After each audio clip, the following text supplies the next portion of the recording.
Bonjour, bonjour à toutes, bonjour à tous et bienvenue pour ce congrès du télétravail. On va échanger pendant 1 heure autour de cette thématique, les outils du télétravail, la dématérialisation de la relation, les enjeux, les apports et les limites avec des invités qui sont avec nous. Bonjour Gauthier tout le monde. Vous êtes le président de Web Island. On va parler de votre expérience de vie très forte.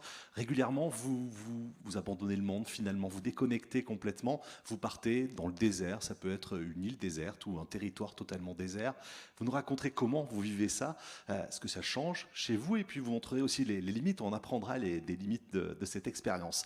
Bonjour à Vincent Dupin. Bonjour Vincent. Bonjour. Vous êtes le fondateur de Into the Tribe. On découvrira les activités de votre agence qui accompagne les salariés dans la déconnexion. Alors vous poussez les gens à vivre ce que vit Gauthier tout le monde, alors peut-être pas dans les mêmes extrémités.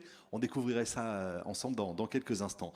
Avec nous également Thomas Forêt qui est à distance. Bonjour Thomas Forêt. Oui, bonjour à vous. Vous êtes le président de Waller. On découvrira Waller et l'offre que vous proposez. Là aussi, comment on explore de nouveaux territoires, de nouvelles contributions et comment peut-être on reste en contact ou au contraire, on déconnecte. On recevra dans quelques instants une autre invitée. C'est la responsable marketing de CIO Vision. Elle s'appelle Olga Dernovaya. Pour l'instant, Olga est sur la route. Elle arrive. Elle sera là dans quelques minutes avec nous depuis le plateau de ce congrès du télétravail. Merci à GoFast qui est le partenaire de cette conférence. Trop de mails avec pièces jointes, des serveurs de fichiers sur lesquels on ne trouve rien, l'impossibilité de télétravailler facilement. Alors GoFast, donc c'est la solution. Dans votre data center, vous savez exactement où sont vos données. Je vais commencer avec vous, Gauthier, tout le monde. On va expliquer, là, je sais que j'ai un petit peu teasé sur ce que vous avez fait, ce que vous avez vécu.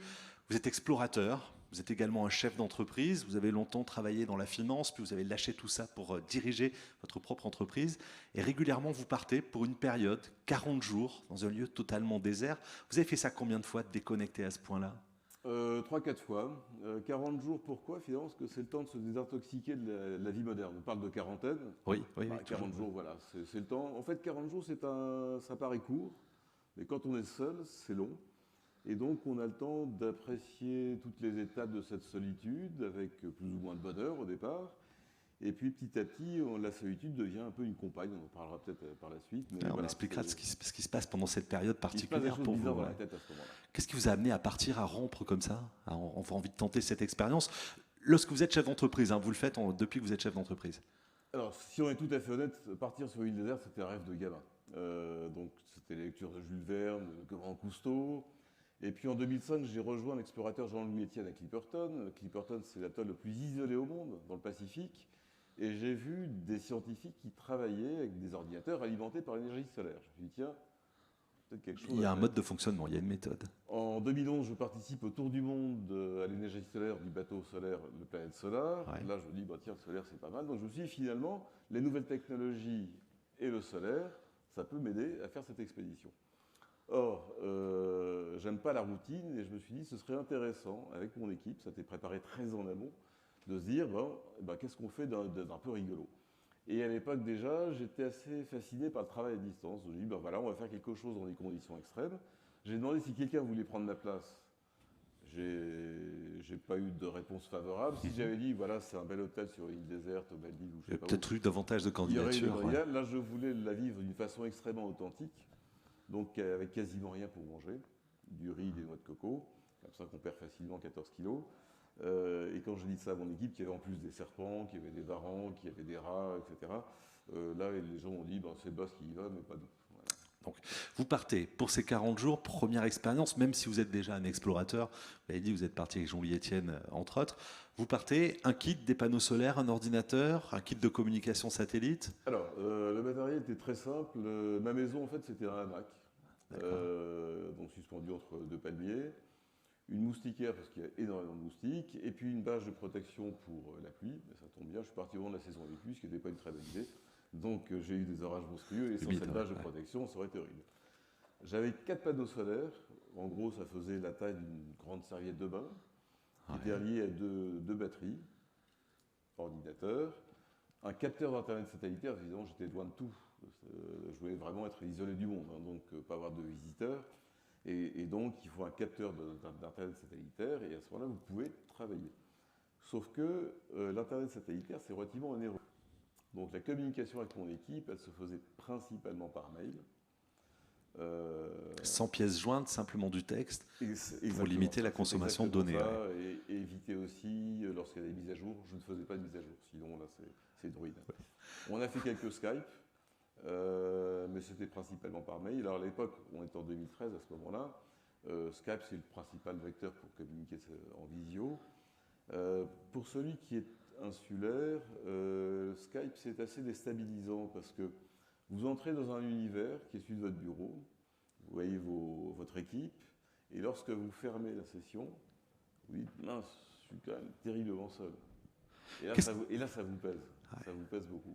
Qu'est-ce qui se passe? C'est dès le premier jour, ce sentiment de solitude? Comment ça évolue au fil des jours? Alors, dans la relation avec les autres, avec vos équipes qui sont à distance, et pour vous, sur place? Alors déjà, il faut gérer soi-même, David, c'est ça le problème. Il ne faut surtout pas arriver, si quelqu'un qui nous écoute veut faire la même chose, parce que, pourquoi pas, hein, c'est une bonne idée, il faut arriver bien dans sa tête. C'est-à-dire que si on est mal, on va être très mal. L'île a un pouvoir d'amplification qui est énorme. Donc au départ, il faut vraiment gérer sa tête, trouver des repères qui sont familiers sur l'île. J'avais nommé les différents points de l'île par des noms que je connaissais. Là, ici, on est à Lyon, je dirais, bah, tiens, je vais à la Cité internationale. En fait, c'est un palmier, on s'en fout.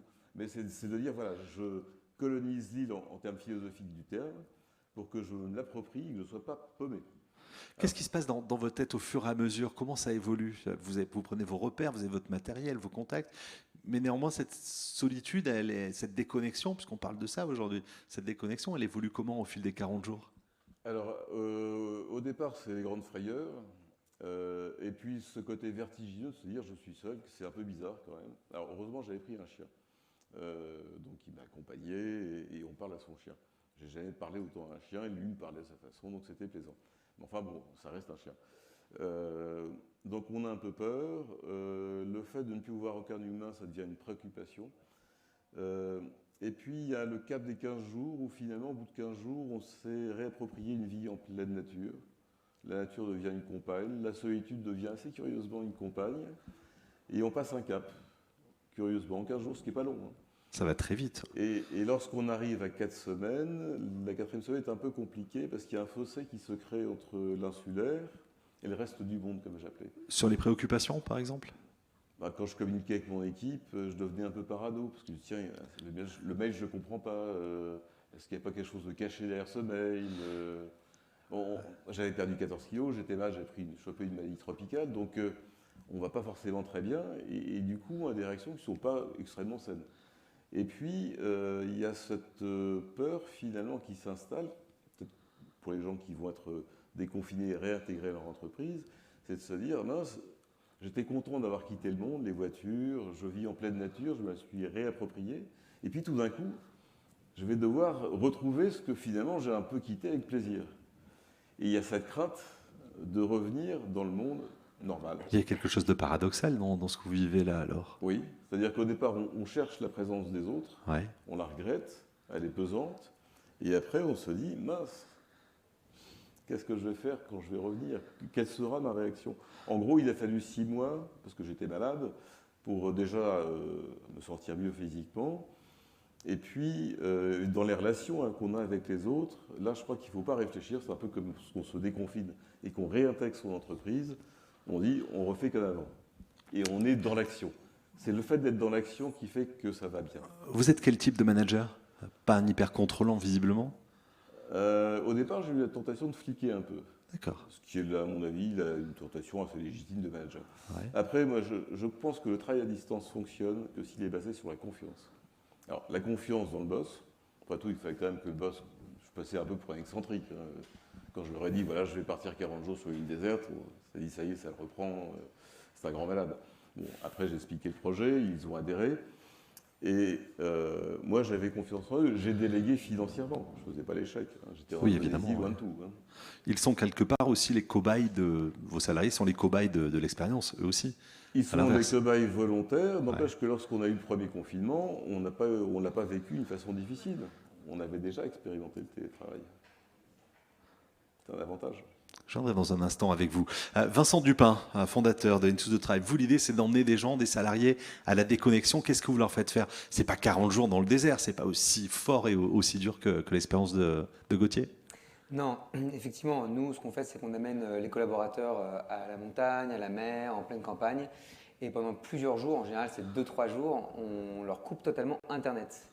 Donc, c'est-à-dire qu'on installe une application sur leur téléphone qui va tout enlever, plus de réseaux sociaux, plus d'emails. Ils ont juste accès au téléphone et au SMS pour pouvoir garder un lien avec leur famille. Et du coup, pendant vraiment 48 à 72 heures, ils sont totalement déconnectés. Et l'idée derrière, c'est vraiment de faire de la cohésion d'équipe, de favoriser les échanges, qu'ils puissent vraiment être dans le présent et qu'ils puissent échanger entre eux et communiquer le plus possible. Alors même si la durée est plus courte que ce qu'on vient d'évoquer, qu'est-ce qui change chez les gens? Qu'est-ce que vous voyez changer pendant ces 2 à 3 jours, sans web, sans data? Ce qui est intéressant, c'est qu'au début, certains ressentent un petit peu un manque et au bout de quelques heures, ils oublient qu'ils sont déconnectés parce qu'on organise des programmes aussi où il y a plein d'activités, des activités sportives, artistiques, gastronomiques, etc. Et ils oublient rapidement qu'ils sont déconnectés et parfois même ils ont du mal à se reconnecter. Ils ont des problèmes parce qu'ils savent qu'ils vont avoir plein de mails, plein de messages, plein de notifications et ça peut même créer un petit stress au moment de la reconnexion. Oui, il y a ce risque-là de voir une surabondance d'informations et ils ont peur de réenclencher. Alors, je ne sais pas si c'est une espèce de mode avion, ils ont peur d'enlever cette espèce de mode avion? C'est ça, exactement. Ils ont peur de retourner un peu à la réalité aussi. Qu'est-ce qu'ils en gardent des jours, des semaines, des mois après de ce stage? Nous, ce qu'on a comme retour après ces séminaires de déconnexion, c'est vraiment le fait que ça leur a permis de baisser un peu leur niveau de stress, de se retrouver en pleine nature, de pouvoir avoir des échanges vraiment intéressants avec leurs collègues. Et ils ressentent les bienfaits encore quelques jours après. Mais l'idée, ce n'est pas uniquement de les déconnecter pendant 2-3 jours et de les renvoyer chez eux dans leur vie classique. C'est aussi, pendant ces séminaires de déconnexion, de leur proposer des ateliers pour les aider à être, on va dire, mieux connectés au quotidien et à mieux vivre avec le digital. Donc on leur donne des bonnes pratiques, des outils, des solutions pour améliorer leurs usages numériques et pour faire en sorte qu'ils puissent reprendre un peu le contrôle sur toute cette connexion Internet. Vous en avez passé combien là, combien de chefs d'entreprise, de dirigeants, de managers? L'échantillon? Là, on a envoyé plus de 700 personnes en déconnexion numérique. Vous commencez à avoir un vrai test et un vrai retour sur les bienfaits de ce moment-là. Ils apprennent la déconnexion. Exactement. Ils gardent la petite application ou pas après? Oui, on leur offre l'application. Ouais. Et du coup, ils peuvent la garder et ils peuvent l'utiliser pour se déconnecter quand ils font, je ne sais pas, une sortie en famille ou lorsqu'ils ont besoin de se concentrer sur une tâche de fond. Ils peuvent tout de suite réenclencher l'application. Et en fait, cette application, elle transforme le smartphone en Nokia 3310. Donc oui, vraiment, téléphone SMS. Point. Exactement, il y a juste le téléphone. Et le Snake pour jouer et c'est tout. C'est hyper simple. C'est vrai que c'est un peu un rêve et un Graal quelque part tout ça. Parmi les outils, Thomas Fauré, on va parler de Weller, qui est un véritable outil qui permet de travailler à distance. Est-ce que vous êtes avec nous? Oui, Thomas Fauré, vous êtes toujours avec nous, président de Weller. C'est quoi les avantages d'un outil comme le vôtre? Qu'est-ce qu'on cherche avec ce type d'outil, Thomas? Alors, ce qu'on cherche, en fait, c'est à créer une sorte de continuum entre la situation numérique au bureau ou en télétravail. C'est-à-dire qu'on cherche surtout à ne pas avoir de rupture entre ces modalités évidemment qu'on a découvertes assez radicalement en 2020, ouais, mais qui en fait existaient auparavant, puis vont probablement s'installer dans le temps, c'est-à-dire des modalités mixtes, où tantôt les collaborateurs sont au bureau, en présentiel, et tantôt sont chez eux. Voilà. Donc l'idée, c'est quoi? C'est d'avoir une plateforme ou des plateformes qui permettent en fait une continuité du travail. Et donc en fait, le vrai sujet, c'est la transformation numérique de tous les usages qu'on appelle collaboratifs, donc de la collaboration au sein de l'entreprise, en dehors de l'entreprise aussi avec ses clients, ses partenaires. Donc l'idée, c'est d'avoir un outil qui numérise. Et quand la société, l'entreprise est numérisée et dans tous ces processus, évidemment, les modalités de télétravail sont plus faciles. Il y a un gros enjeu sur la sécurité des données. Comment on sécurise tout ça? Comment on arrive à enfermer tout ça? Vous parliez d'être à la maison, au travail en même temps et d'utiliser ces outils dans les deux cas. Ce qui veut dire avec l'ordinateur de quelqu'un d'autre peut-être aussi? Absolument. Je pense, on a tous observé effectivement la recrudescence des problématiques de cybersécurité en 2020. Enfin, plutôt, on devrait dire de cyberattaque parce que La cybersécurité, c'est ce qui évidemment prévient les cyberattaques. C'est un sujet qui est majeur. L'idée, c'est la suivante, c'est que les outils qui sont utilisés dans le cadre d'un télétravail soient au même niveau de sécurité que ceux qui sont utilisés au sein de l'entreprise. Ça fait quand même quelques années que les solutions SaaS, donc dans le cloud, c'est-à-dire pas hébergées vraiment sur les serveurs de l'entreprise, que ces solutions existent et se déploient. Et évidemment, elles se déploient comme Waller, avec ce souci de la cybersécurité qui est extrêmement important. Ça veut dire aussi beaucoup de choses. Ça veut dire vraiment pouvoir former les collaborateurs à ces problématiques de cybersécurité et surtout disposer d'outils. Je dirais imposer une politique de cybersécurité, ce qu'on appelle les PSSI, politique de sécurité des systèmes d'information, qui soit, je crois, assez radicale parce que nous, ce qu'on observe aujourd'hui, c'est que dans beaucoup d'entreprises, les salariés ne savent pas ce qu'est une PSSI, ne connaissent pas véritablement ces enjeux. Or, c'est vrai que cet effort de formation à la cybersécurité, en plus du choix des outils qui doivent être sécurisés, c'est fondamental dans cette mutation du travail qu'on observe maintenant. Gauthier Tout-le-Monde, je reviens vers vous. Des outils, alors vous avez parlé de Skype, qui est l'outil d'échange. Vous auriez pu vous baser sur une solution comme celle-ci, davantage collaborative avec vos équipes, qui peut tourner aussi avec des décalages horaires, du coup, donc il peut tourner la nuit, le jour. C'était jouable, c'est même très intéressant, effectivement. Ouais, ça pourrait vous apporter. J'avais 6 heures de décalage horaire, donc là aussi, on avait poussé le curseur un peu loin. 6 heures, déjà, c'est beaucoup, oui. Saison des pluies, serpents qui trégrouillaient partout, varans, décalage horaire, 10 000 km quand même. Donc toutes les solutions de ce type-là, ça me passionne. De toute façon, ces technologies sont passionnantes. Ouais, vous auriez pu avoir un Waller sur place. Je ne sais pas ce que ça consomme en termes de data, mais ça aurait pu certainement fonctionner à regarder, évidemment, parce que la data coûte très cher dans une liaison satellite, ce qui est un des enjeux. Vincent, vous pourriez aller jusqu'à des... Alors aujourd'hui, j'imagine que c'est plutôt soft, l'endroit où vous amenez les managers. Vous parlez d'un hôtel 5 étoiles, etc. On est peut-être là-dessus. Vous pourriez imaginer les emmener dans quelque chose d'un peu plus dur. On parlait avant l'émission d'un Koh-Lanta entre nous. Est-ce que vous pourriez les amener jusque-là ? Effectivement, on pourrait le faire. Après, ce qu'on voit aujourd'hui, c'est que globalement, les managers, les dirigeants souhaitent aller pas très loin. Ils préfèrent des destinations proches. Donc parfois, on les emmène au milieu du Massif central, dans les Alpes ou sur une île en Grèce. C'est pas Koh-Lanta, mais c'est déjà un beau rapprochement avec la nature et une belle déconnexion pour eux. Après, nous, on est capable de les amener partout dans le monde et s'ils le souhaitent, on peut les amener bien sûr en Indonésie ou en Amazonie. Ça peut se programmer, ça peut se programmer, évidemment. Effectivement. Ouais. Ouais, et sur des durées plus longues, évidemment, que les 2 ou 3 jours dont on parlait tout à l'heure. Exactement. Gauthier, est-ce que vous avez envie de transmettre cette expérience que vous avez vécue ? Est-ce que vous avez envie d'emmener des gens, alors pas trop, parce que sinon ça peut ressembler à l'île déserte, mais dans ce contexte-là et ce concept ? Alors j'ai effectivement un projet, qui est tout prêt, j'attends simplement que les conditions sanitaires le permettent. L'idée, c'est de créer sur une île déserte qui est en Indonésie, que je connais bien, le premier centre de coworking. Donc des gens viendraient sur cette île déserte pour télétravailler, donc on assurait l'Internet, et puis leur transmettre aussi l'amour de la nature et se réapproprier cette vie en pleine nature. Donc ça, c'est le premier projet sur cette île. Le second projet, c'est de faire ce qu'on appelle en anglais du team building, c'est-à-dire d'amener des gens d'une même entreprise qui parfois ont un peu de mal à se parler, et on les fout quasiment à poil sur l'île, on leur dit maintenant vous allez un peu comme dans Koh-Lanta vous nourrir, il y a des épreuves et tout. Et ce que j'espère, parce qu'ils ne sont pas là pour s'entretuer, il n'y a pas les rouges, les jaunes, etc., mais de dire on a une expérience unique et on va essayer vraiment de capitaliser en rentrant au bureau sur cette expérience. Donc ça, c'est vraiment quelque chose d'intéressant que je souhaite développer avec des entreprises. Ouais, le plus rapidement possible, évidemment, de mettre ça en place et les emmener. Quand vous avez parlé de ces 15 jours où on retrouve des ressentis primaires ou des actions primaires, c'est le temps, c'est la situation géographique, les points cardinaux par exemple. On vous demandait le nord, le sud, c'est très facile pour vous. En observant le ciel. On raisonne, David, en fonction du nord, du sud. On regarde en permanence le ciel.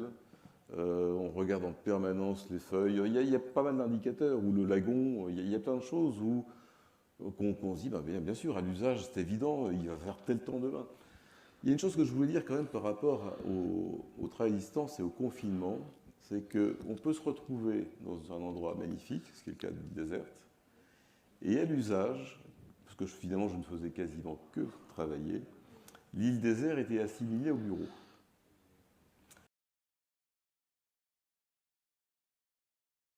Le lieu, Oui, je l'endroit, me disais, c'est il manque le plus que bureau. des armoires Ouais. métalliques sur la plage, des dossiers suspendus, je suis au bureau. Et vous passiez votre vie au bureau? J'avais l'impression que l'île, c'était le bureau. Et c'est pour Et ça il- que vous travailliez Et il plus? y avait une autre île déserte en face, Ouais. et je me disais, ça va être sympa le week-end d'aller sur C'était les l'île en vacances, face, parce que je partirai, je quitterai le bureau. Pour vous dire que dans le télétravail, il y a aussi une notion qui est importante, c'est le sport. Il est primordial, je fais du sport tous les jours, sinon on devient cinglé. Alors quand on est seul, le risque de devenir cinglé est fort, mais quand on télétravaille dans une atmosphère un peu confinée et qu'en plus c'est un confinement qui n'est pas volontaire, le sport est vraiment quelque chose d'important. Ouais, se remettre en route, se mobiliser évidemment Oui.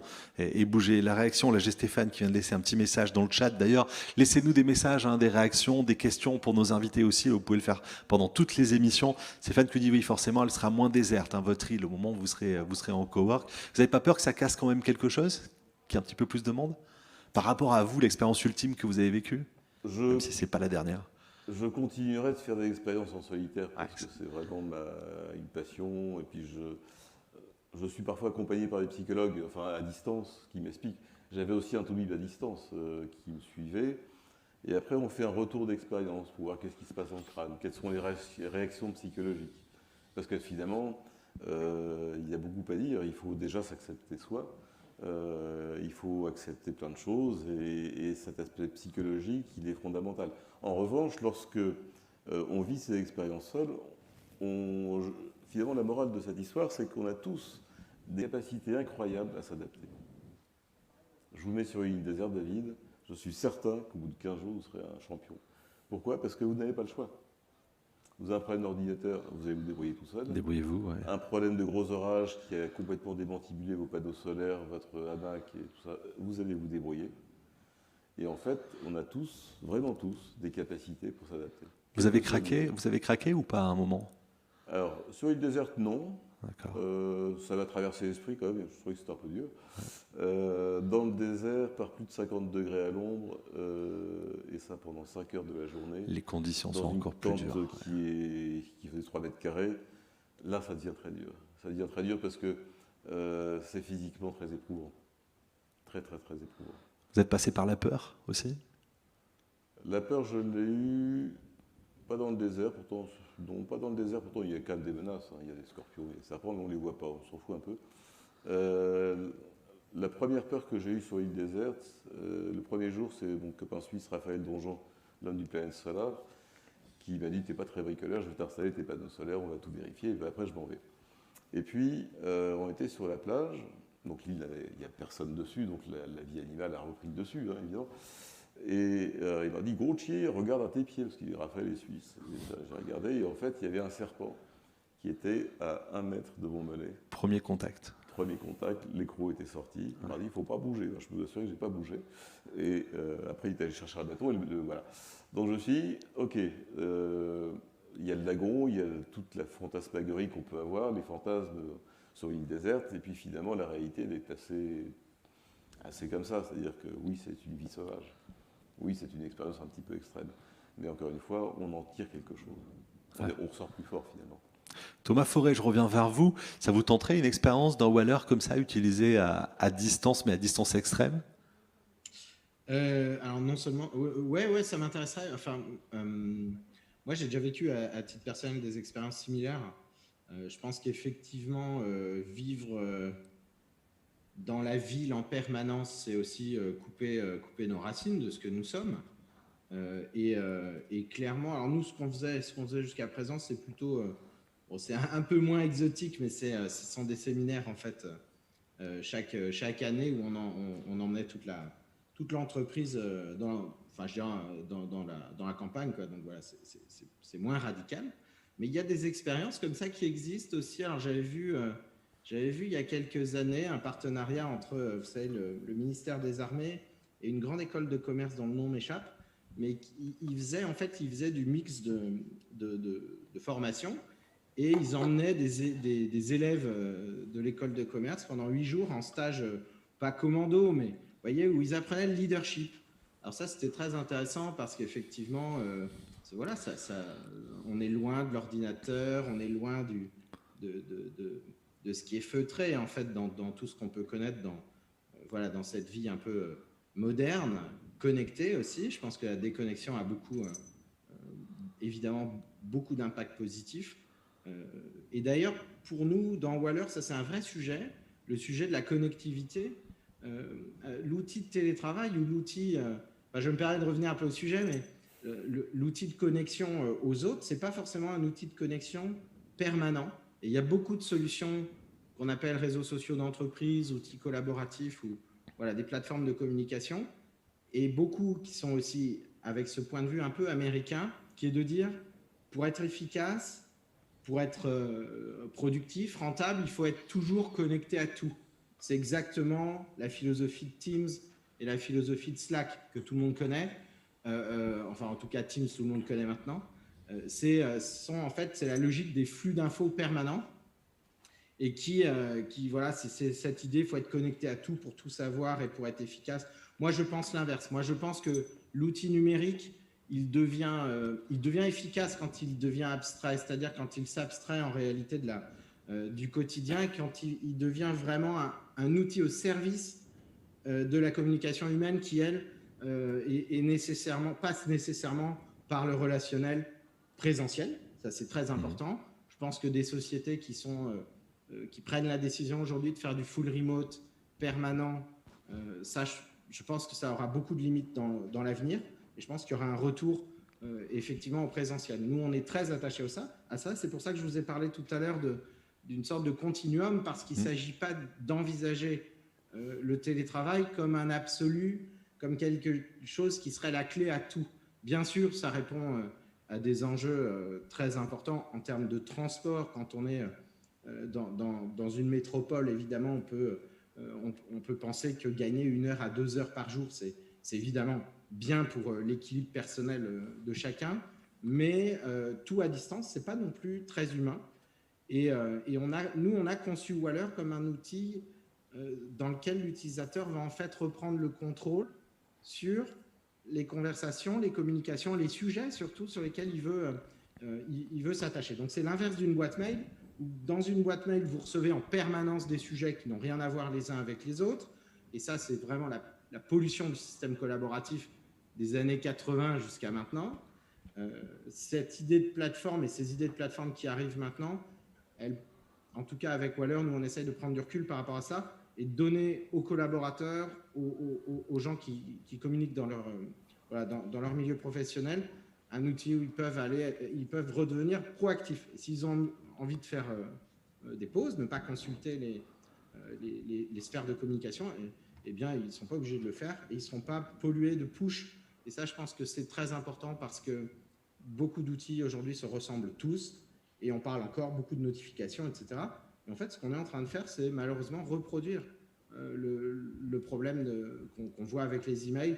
Or, l'information, elle est en train aujourd'hui d'exploser. Le nombre, si vous voulez, de la quantité d'informations. Et c'est la raison pour laquelle il faut essayer de développer des outils qui soient un tout petit peu plus humains et un tout petit peu plus respectueux, effectivement, de cette dimension humaine dans laquelle il doit y avoir d'espace de pensée. Parce que si on n'a pas d'espace de pensée, on n'a pas de créativité. On n'a pas, vous voyez, on dit souvent, c'est dans le silence qu'on a la meilleure imagination, ou peut-être dans la solitude qu'on arrive à se recentrer. Ça, c'est pour rejoindre les sujets évoqués auparavant. Ça, j'y crois très fortement. Thomas, on parlait avec Gauthier d'adaptabilité, de nécessité de s'adapter. Ça aussi, c'est un gros enjeu de la dématérialisation. Votre outil s'adapte, les outils doivent s'adapter en permanence? Oui, effectivement, aujourd'hui, il n'y a pas de software qui soit en tout cas déployé sur les réseaux Internet ou autres qui n'évolue pas en permanence. Donc, ce n'est pas une solution figée, c'est d'abord une plateforme qui évolue tout le temps. Alors, à titre d'exemple, ça c'est intéressant. Nous, notre produit, si vous voulez, il est mis à jour 2 fois par jour. Vous voyez, donc c'est jamais figé. Et c'est intéressant aussi parce que les besoins auxquels va répondre cet outil ou un autre outil numérique, ces besoins-là, on les découvre en même temps et ils changent avec les usages qui changent eux-mêmes. Donc, on n'est pas dans on est clairement dans une période de transition du aucun numérique il y a quelques dizaines d'années à évidemment du tout numérique maintenant. Le numérique est partout, ça on le sait très bien, il embrasse tous les métiers et on ne peut pas imaginer que dans cette transition, les outils eux-mêmes ne soient pas en transition. Ça c'est très important. Il y a beaucoup de bonnes idées qu'on a eues dans le passé, sur lesquelles on est revenu. Il y a beaucoup de besoins qui émergent avec des situations comme 2020, où on a tout d'un coup des périmètres entiers d'entreprises qui n'étaient pas habitués à faire du télétravail, parfois dans des conditions évidemment qui ne sont pas forcément propices même au télétravail. Je pense à toutes ces situations particulières. Il y a beaucoup de collaborateurs qui avaient des situations très différentes les uns des autres. Certains évidemment avaient de l'espace chez eux, d'autres non, hein, ou étaient avec des enfants, etc. Donc toutes ces logiques-là, elles dessinent des transitions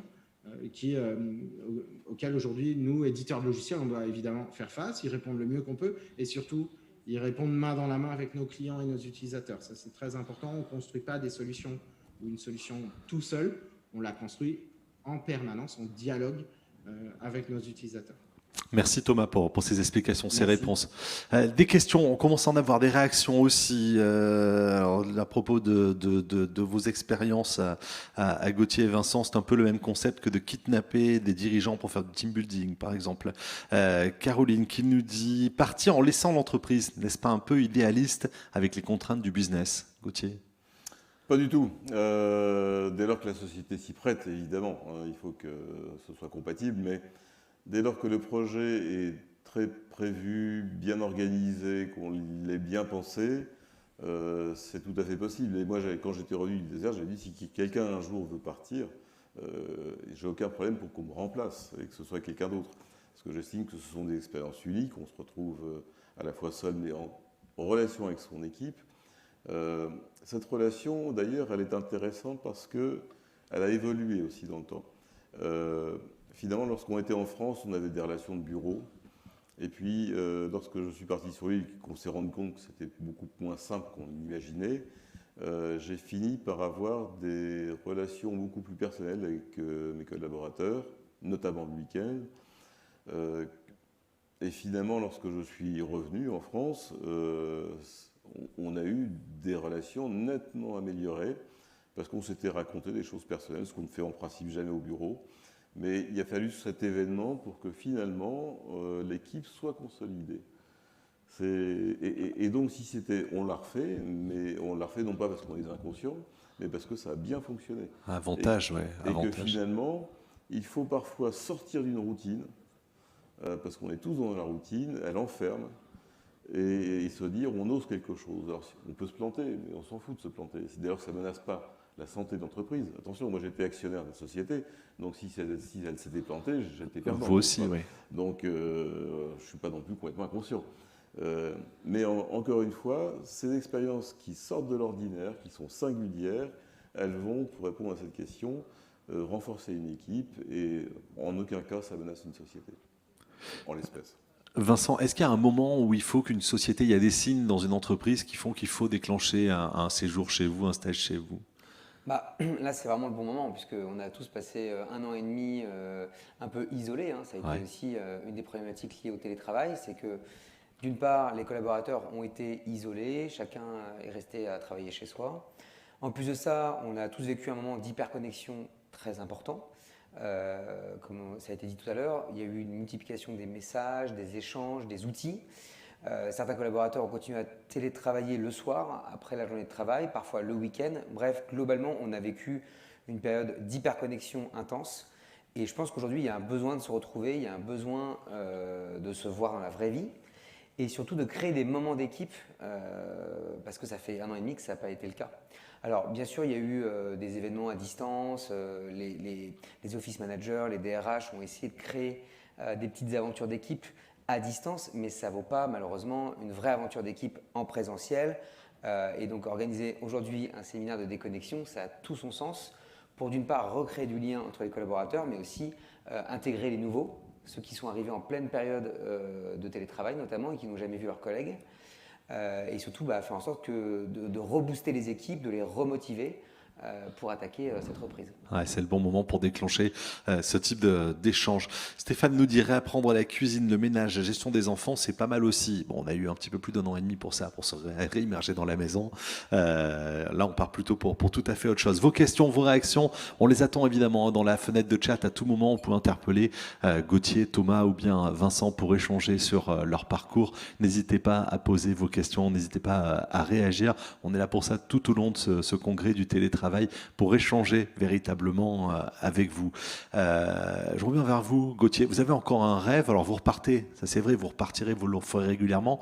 Il y a un endroit dans le monde où vous aimeriez vous poser avec votre ordinateur, vos panneaux solaires, un animal de compagnie?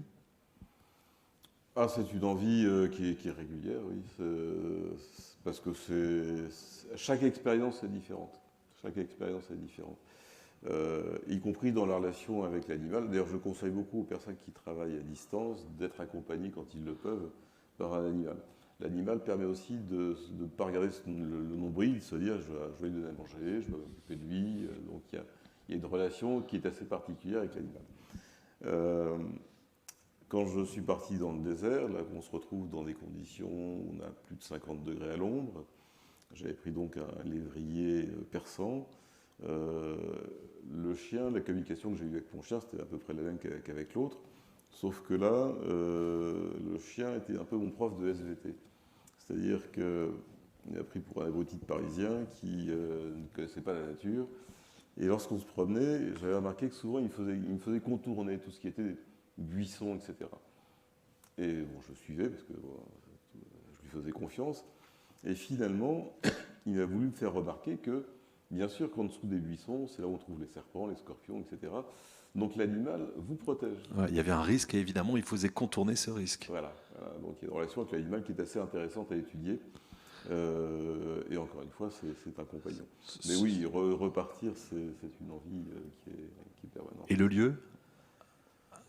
Un désert chaud, un désert froid? Alors, ce sera une île déserte en octobre. Ouais. Et par la suite, c'est pas encore tout à fait À finalisé. voir. J'espère qu'on se reverra pour en parler bientôt. Avec un but quand même aussi de toujours essayer de comprendre tout ce qu'on peut faire à distance. En octobre, je vais sûrement expérimenter la médecine à distance. Donc je vais me mettre dans une situation de survie, en espérant que je sois un peu malade, pas trop. Pour que ça déclenche un certain nombre de capteurs qui sont ensuite envoyés en Europe et que je puisse me tester. Par exemple, sur l'île désert, je m'étais coupé avec la machette une partie du bras. Bon, j'ai dû me recoudre, c'était pas très, très plaisant, donc c'est une petite coupe. Hein, mais bon. Là, avec une médecine à distance, on pourra se dire, tiens, c'est gros, c'est pas bien, c'est ci, il y a ça. C'est de voir jusqu'à quel point on peut s'auto-diagnostiquer avec, bien sûr, le Toubib qui est à distance. Donc voilà, cette médecine à distance, elle peut rendre service à des millions de personnes dans le monde, parce qu'il y a des déserts médicaux. Alors, il y en a en France comme il y en a en Afrique. Et le but de cette expédition, c'est de montrer jusqu'à quel point quelqu'un de normal comme moi peut s'en sortir. Après tout, je m'en sors, plein de gens peuvent s'en sortir. Donc il n'est pas cette crainte du compliqué, voilà. Mais sur une île déserte, l'avantage, c'est que c'est le lieu de tous les possibles. Alors à la fois le grand bonheur, quand on voit un lever de soleil, comme on le disait tout à l'heure, on a l'impression que c'est le premier du monde, c'est absolument merveilleux. Et puis après, vous pouvez passer par des phases de stress, vous pouvez passer aussi par des phases d'accident. Et c'est celle-là qui m'intéresse pour la prochaine expédition, c'est de voir comment cette médecine à distance peut répondre. Il y a aussi un autre aspect qui m'intéresse pour la prochaine expédition, c'est l'aspect psychologique.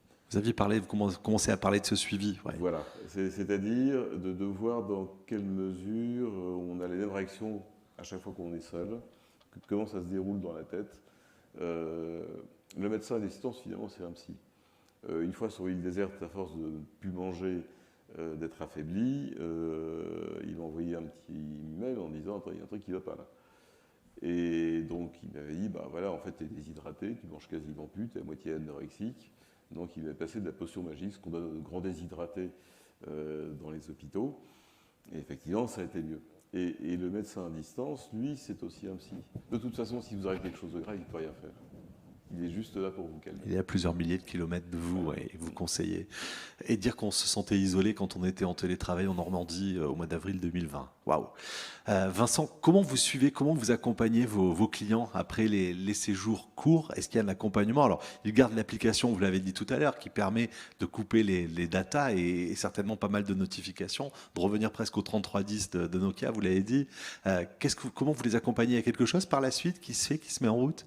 Bien sûr, en fait, on leur propose des formations, des ateliers sur plusieurs thématiques qui sont liées à la qualité de vie au travail et aux usages numériques.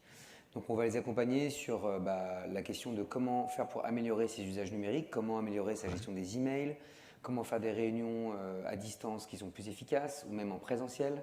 Puisque le problème aujourd'hui des réunions présentielles, c'est qu'on est souvent en train de faire du multitâche, hein, on est souvent en train de faire nos mails en écoutant la réunion. On va les aider aussi à apprendre à mieux déconnecter le soir, le week-end et pendant les vacances, puisqu'aujourd'hui, on le sait, de plus en plus de collaborateurs ont du mal à déconnecter. Il y a une étude qui nous montre que 80% des cadres n'arrivent pas à couper de leur messagerie professionnelle le soir, le week-end et pendant les vacances, donc c'est un vrai sujet aussi pour l'entreprise. Et puis après, on va les accompagner sur plein d'autres thématiques, que ce soit la gestion du stress, la gestion du temps et des priorités, la créativité, la concentration, etc. Puisque toutes ces thématiques sont liées au final aux usages numériques. Donc on va leur proposer ces petits ateliers qui durent 1 heure, 1 heure et demie, qu'on peut faire à la fois à distance, mais bien sûr aussi en présentiel. On peut faire de la formation, hein, notamment pour les managers, des formations d'une demi-journée, d'une journée. Voilà, l'idée c'est vraiment de les accompagner au quotidien pour les aider à améliorer leurs usages numériques, à améliorer leur qualité de vie au travail et au final à reprendre le contrôle sur cet Internet omniprésent, sur ces usages numériques qui sont parfois mauvais ou en tout cas pas assez équilibrés. On va retourner dans les bureaux de Waller avec Thomas Forêt. Thomas, comment va évoluer Waller dans le futur? C'est quoi la suite? L'intégration encore d'autres solutions? Je sais que vous intégrez les environnements, vous intégrez les solutions diverses et variées dans Waller. Vous allez encore plus loin? Oui, alors l'évolution de Waller, d'abord, comme je vous l'ai dit tout à l'heure, c'est permanent. Donc il y a beaucoup d'idées qui sont, je dirais, dans nos cahiers de brouillon. Donc, comment ça va évoluer? D'abord, ça va évoluer peut-être vers une solution on travaille beaucoup l'ergonomie parce que ça, on voit que c'est extrêmement important, l'expérience utilisateur. Et même si l'expérience utilisateur, ça n'ajoute pas de fonctionnalité, l'idée, c'est de pouvoir toujours et en permanence avoir un usage extrêmement simple. Voilà, je crois qu'on a de très bons exemples outre-Atlantique avec des solutions qui sont évidemment très travaillées sur ces sujets. Après, notre roadmap, puisque, pardonnez-moi l'anglicisme, mais la roadmap de Waller, c'est aussi beaucoup de cybersécurité, puisqu'on est en train de démarrer un programme R&D pour concevoir en fait des algorithmes de chiffrement qui permettent de répondre aux enjeux de cybersécurité, surtout en transaction, ce qu'on appelle le chiffrement de bout en bout. Voilà, ça c'est un gros sujet pour nous. C'est un travail que nous faisons avec l'ANSSI aussi, qui est l'Agence nationale pour la sécurité des systèmes d'information. Et puis après, l'évolution de Waller, c'est aussi probablement une plateforme qui soit capable techniquement d'accueillir de plus en plus de monde. Ça, c'est le volume utilisateur, parce qu'on a quand même eu, depuis le confinement, pendant le confinement, on a eu 400% d'augmentation de notre trafic. Et puis, évidemment, cet usage, il a fortement, il est resté. Et donc, il y a des enjeux très techniques aussi qui ne sont pas seulement fonctionnels. Voilà, donc c'est un travail, j'ai envie de vous dire, de fourmi, mais aussi permanent. Il n'y a pas de révolution en tant que telle, mais il y a savoir nicher l'innovation en permanence au sein de la plateforme.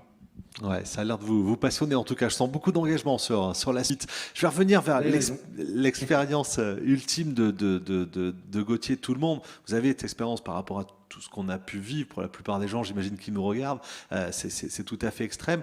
Quand vous êtes rentré, est-ce que vous étiez plus apte à écouter, plus apte à apprendre, ou au contraire plus renfermé peut-être? Est-ce que ça a refermé des choses? Est-ce que vous sentez, je sais pas, un cerveau plus libre, plus disponible? Alors, le premier jour, j'ai retouché la terre ferme. Ça n'a pas été une grande réussite. D'abord parce que j'ai dû me séparer du chien, que j'ai revu des voitures, que j'ai quitté mon univers, et ça me faisait quand même très bizarre. Pour vous dire, j'avais pris une chambre d'hôtel, j'étais incapable de dormir sur un matelas. Donc j'ai dormi par terre. Demain, je prends une chambre d'hôtel et dormir par terre. Parce que je voulais me retrouver dans des conditions telles que j'étais sur l'île déserte. Ensuite, je ne supportais pas être enfermé, donc je me promenais à partir de 3 heures du matin jusqu'à 6 heures. Donc, je ne peux pas dire que ce soit une réadaptation absolument exceptionnelle. Petit à petit, on se réhabitue à, comment dire, à parler aux autres. Mais finalement, on va leur parler différemment parce qu'on a eu une richesse intérieure qu'a apporté cette expérience. Et puis aussi une transmission de ce bonheur qui est de se réapproprier une vie en pleine nature. Donc petit à petit, on a des rapports avec les autres qui sont changés, mais qui sont finalement meilleurs. Mais au départ, quand on sort de l'île, on est un Robinson Hirsute et pas très... Un peu revêche pas très au bavard, monde. revêche, voire râleur, oui, oui. Après, ça se passe, heureusement. Sur l'aspect cognitif, l'apprentissage, la curiosité. La curiosité est décuplée, tout est décuplé. Ouais, tous ces ressentis sont décuplés. Et finalement, maintenant en France, quand je me promène dans les Alpes ou dans le Luberon de Bain, j'ai toujours ces réflexes qui sont liés à une expérience au plus près de la nature. Seul face à la nature, et sûrement, parce qu'on peut être avec des amis, des potes, tout ce qu'on veut, mais lorsqu'on se retrouve seul, confronté à la nature, c'est quelque chose d'inouï parce que les sensations sont décuplées. Voilà. Ouais, il y a quelque chose qui se passe forcément. Il se passe quelque chose. Déconnexion d'une chose, mais reconnexion d'une autre. Ouais. Vincent, sur 2-3 jours, on n'a pas ce résultat-là, forcément. Il faut le cultiver, il faut le travailler, il faut continuer. Bah, effectivement, sur 2-3 jours, on a déjà les bienfaits de la reconnexion à la nature, on a les bienfaits de la déconnexion liée au numérique, hein, puisque mine de rien, on vit dans un univers hyper connecté, on a tendance à être constamment connecté sur les réseaux sociaux, à regarder des séries, etc. Donc rien que de se couper 2-3 jours d'Internet, pour certains, c'est un challenge. Après, c'est sûr que plus on a de temps, plus on ressent les bienfaits de la déconnexion, ça c'est évident. Moi j'ai eu des expériences de déconnexion, alors pas aussi poussées que Gauthier, mais j'ai voyagé par exemple pendant 1 mois en Mongolie sans Internet, hein, c'était en 2013 également. Et c'est vrai que rien que de passer 1 mois déconnecté sans Internet, sans écran, forcément on ressent encore plus les bienfaits de cette déconnexion. Ouais, il y a des choses forcément et nécessairement qui se passent. Stéphane nous dit qu'il faudrait peut-être passer par un SAS comme un militaire en retour d'OPEX, d'opération extérieure. Ouais, vous auriez pu vous aménager ce SAS. Peut-être un peu ce que vous avez fait, hein, avec votre matelas par terre, avec sortir la nuit et Oui, décaler les choses. C'est une espèce de SAS. En fait, quand on revient, on est assez assailli par les gens parce qu'il y a du boulot. Tout ce qu'on n'a pas pu faire en distanciel, il faut le faire en présentiel. Donc le SAS, il est quasiment impossible parce qu'on est tout de suite submergé par le quotidien. Mais finalement, le fait d'être submergé par le quotidien évite une forme de nostalgie. C'est-à-dire que s'il n'y avait pas ce quotidien qui vous happe, forcément, vous repartez dans vos rêves, dans votre imagination, vers votre île déserte. Parce que vous avez vécu là des choses que personne d'autre n'a vues. Vous avez eu des sensations qui ne sont pas toujours très faciles à décrire. Et donc, il y a toujours cette tentation de repenser à ces moments uniques. Donc, l'avantage, le SAS, en fait, c'est le quotidien qui vous absorbe immédiatement. Mais on se rend compte à quel point il est absorbant. Denis me demande combien vous avez de salariés dans votre entreprise. C'est vrai qu'on ne l'a pas dit depuis le Oui, début de très juste, l'interview. Grande, voilà. moyenne, petite entreprise? Alors, c'est une société de presse qui a à l'époque, hein, qui avait une dizaine de personnes.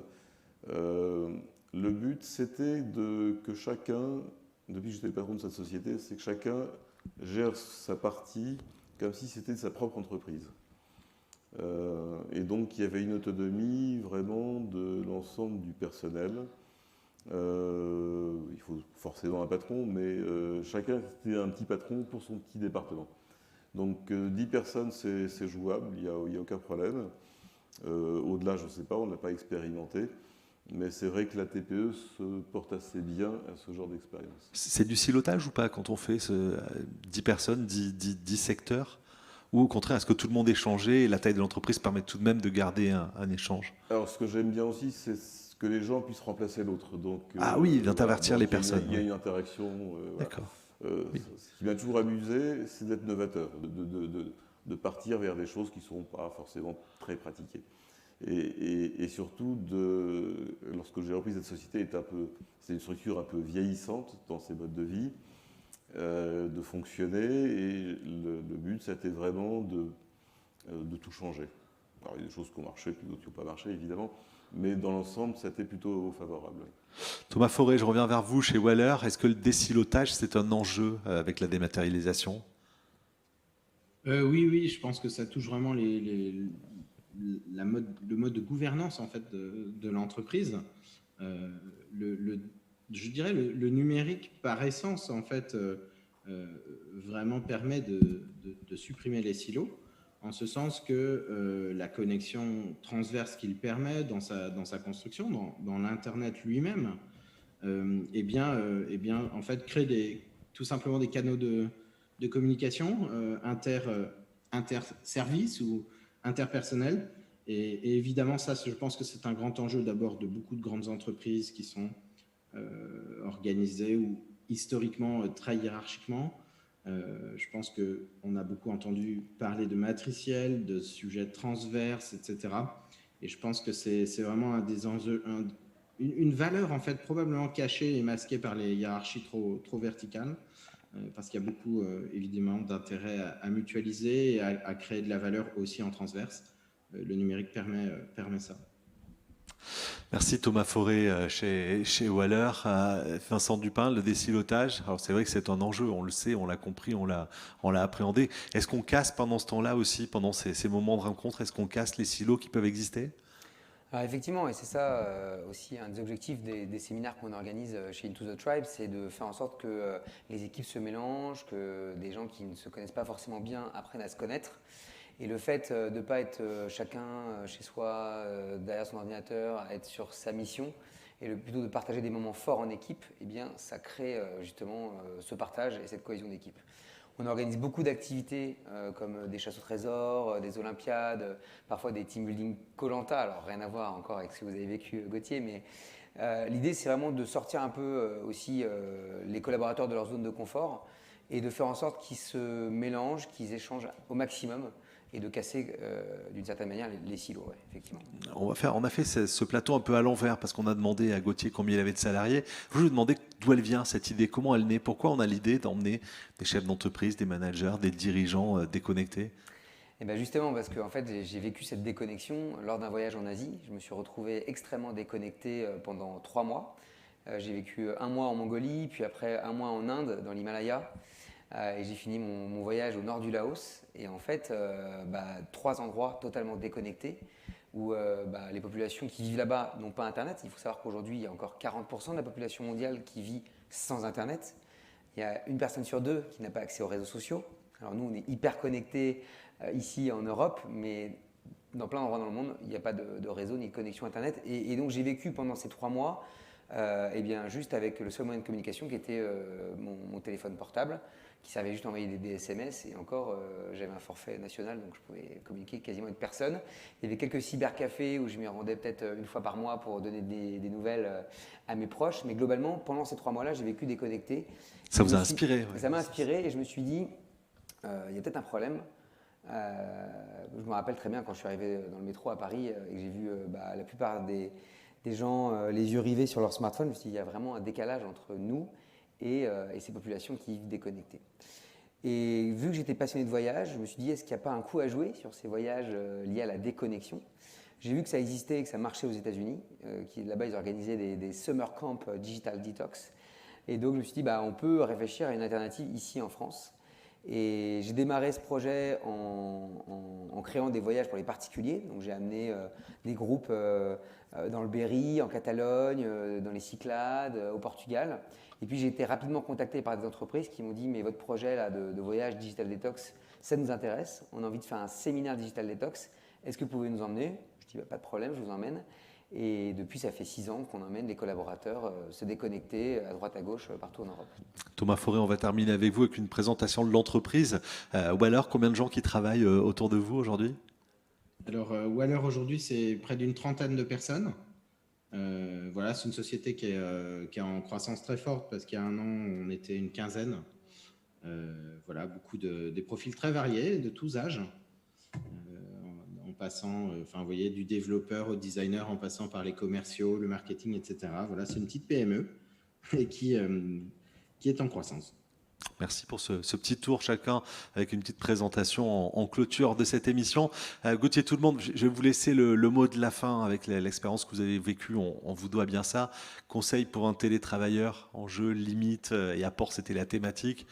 L'animal, le sport, le travail de 5h à 23h, ce que vous avez fait. Éventuellement de la méditation, ça ne peut pas faire de mal. Garder sa richesse intérieure et puis vraiment savoir se déconnecter régulièrement. Parce que finalement, le danger de cet outil incroyable qu'on utilise régulièrement, c'est d'y rester constamment connecté. Donc, moi personnellement, j'ai réussi à tenir parce que je m'étais imposé une discipline militaire. Des limites, un cadre, des horaires. Alors vous, c'était du 5h, 23h, hein, c'était des très longues journées de travail. En fait, je vivais en fonction du soleil et donc il fallait se lever le plus tôt possible. Mais, et puis on profite aussi des différentes heures. Mais vraiment, ce caractère militaire des horaires, c'est important. Il n'y a personne pour vous dire, tu as vu l'heure ou on est en retard, il n'y a rien. Et s'il n'y a pas ce cadre un peu rigide, ça part en vrille, forcément.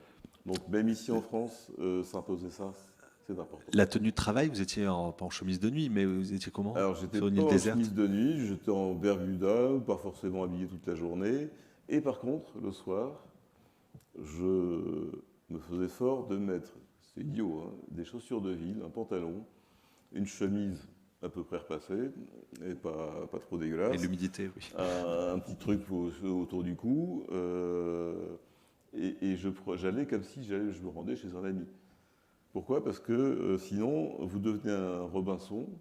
Alors, vous l'avez peu, vous êtes hirsute, donc je me rasais aussi, etc. Il faut ce genre de discipline vestimentaire aide aussi à ne pas partir en vrille. Et l'animal de compagnie? Il est très fier de moi quand il me voyait. Évidemment, ouais. Il est nécessaire aussi, il permet mal, lui aussi. bien habillé, etc. Il permet lui aussi de déconnecter parce qu'il vient vous chercher, parce qu'il vient demander. L'animal, en fait, vous êtes responsable de lui. Lui est responsable de vous, mais vous êtes aussi responsable de lui. Donc, de toute façon, il vient vous chercher pour les croquettes. Ah, minima, oui. Et comme après, vous avez une vie très organisée, même sur une déserte, il y a des heures, il connaît les heures. Donc, il vient vous donner des coups de museau, il dit, t'as vu l'heure, et voilà. Ah oui, c'est que c'est le moment où il faut y aller. C'est que c'est le moment. Merci d'être venu partager la richesse de cette expérience, Gauthier Tout le Monde. Il y a un site internet, il suffit d'aller dans un moteur de recherche et aller à la rencontre de Gauthier Tout le Monde. Il y a des films. Vous êtes filmé avec une GoPro, il y a beaucoup d'images, pas mal de plans suggestifs d'ailleurs, où vous filmez, où vous êtes à distance de la caméra. C'est assez intéressant. Merci encore Vincent Dupin de venir nous parler de cette expérience, cette studio Tribe. Si vous avez besoin de déconnecter, si vous n'avez pas encore envie ou si vous n'avez pas la possibilité de partir dans le projet de Gauthier Tout le Monde, appelez très vite Vincent Dupin. Et puis Thomas Forêt, merci d'être venu nous présenter cette solution en Waller qu'on connaissait déjà et qu'on a été ravis de découvrir un tout petit peu plus avec Merci vous aujourd'hui. Salut à toute votre équipe et aux 30 personnes qui travaillent autour de vous. On va refermer cette émission. Merci de vos questions, vos réactions, Stéphane, Caroline, Adrien, merci beaucoup d'avoir échangé avec nous. Le congrès du télétravail, ça continue évidemment pendant 2 jours. Le programme complet est sur le site internet congrès-télétravail.com. Merci à tous et à toutes.